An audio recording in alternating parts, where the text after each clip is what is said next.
narcissists don't really have any principles. They don't really have any core self. So they don't really have a sexuality.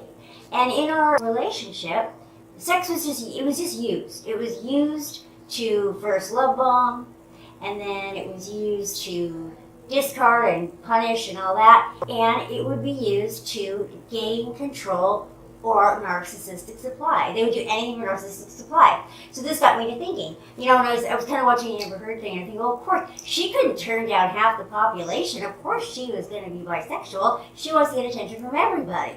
It made perfect sense that would happen. And it's interesting because that happens a lot in Hollywood, especially women. Were bisexual. Men themselves as heterosexual. That's what they're getting all the approval. If they want to present themselves as a upstanding guy who's got a wife and children and don't want the rest of what comes along with coming out as bisexual or as gay.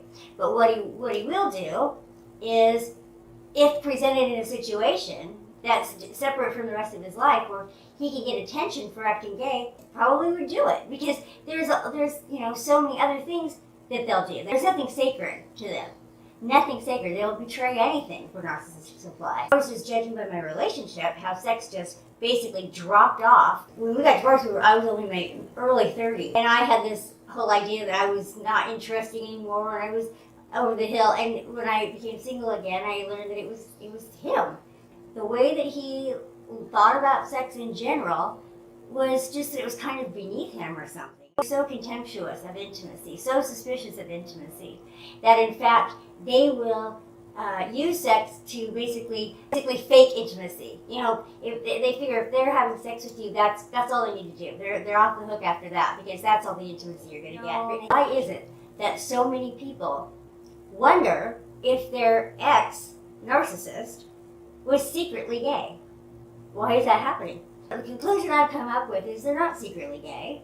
They're not straight either. They will do whatever they need to do for the narcissistic supply. Because they have no core self, sexuality goes along with that. And why they identify as heterosexual is just because of all the social benefits that they get from being, a heterosexual person.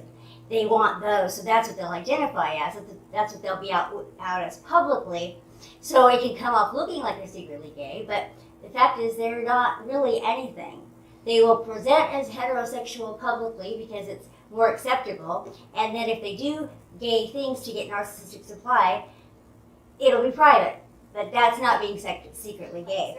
Women tend to, especially borderlines, tend to use sex for supply all the time. They use it for love bombing, they use it for controlling people and manipulating people and all of that. They need constant validation from the outside coming in. So that's why there's all these affairs. There's never any loyalty, no trust. They're full-on liars and cheaters and manipulators and all of that. So, the more attention, the better.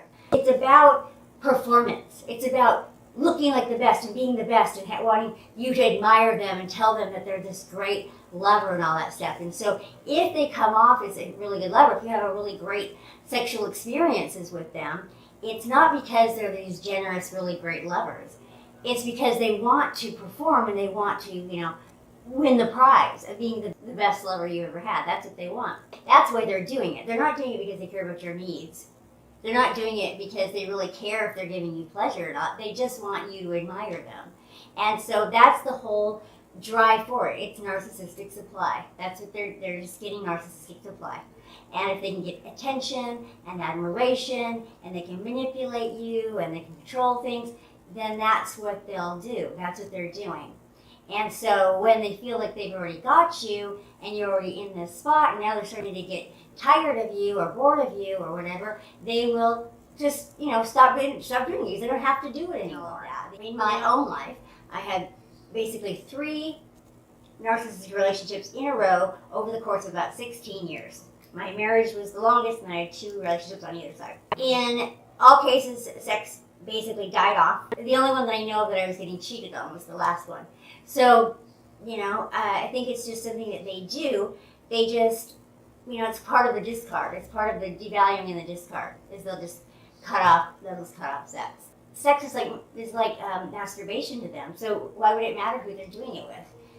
It's very hard for empathic people to wrap their heads around what's really going on. And we will be in denial of it for a very long time because it's so awful to realize what's been going on.